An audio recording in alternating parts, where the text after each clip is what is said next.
Et c'était sa première apparition depuis le résultat des législatives. Emmanuel Macron, hier soir dans la cour d'honneur de l'Élysée, aux côtés de Jack Lang pour les 40 ans de la fête de la musique. Emmanuel Macron qui va continuer de recevoir ses opposants aujourd'hui. Hier, Christian Jacob, Marine Le Pen ou encore Fabien Roussel.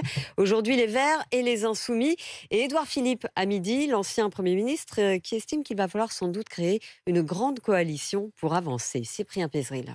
Ce serait une première en France, une coalition de grands partis pour gouverner ensemble, comme en Allemagne ou en Italie. Et c'est la proposition de l'ancien Premier ministre Édouard Philippe. Nous allons devoir constituer une coalition, ou une grande coalition, avec des gens qui, spontanément, n'ont pas envie de travailler ensemble. Et donc je regarde le groupe LR et je vois qu'il est possible d'imaginer un compromis. Une proposition de coalition, d'alliance, appuyée par Catherine Vautrin, femme de droite, un temps pressentie à Matignon. Il est stérile d'être dans une opposition permanente qui ne fait pas avancer le pays. Peut-être qu'il faut lister 4, 5 textes sur lesquels on peut se mettre d'accord. La réforme des retraites est un élément sur lequel on peut travailler. Mais la réponse du patron des Républicains à ces avances tient en 2 mots. Certainement pas. Certainement pas, dit Christian Jacob, qui cible Édouard Philippe. Il était un des artisans qui a veillé avec le président Macron à chercher à tuer le parti des Républicains.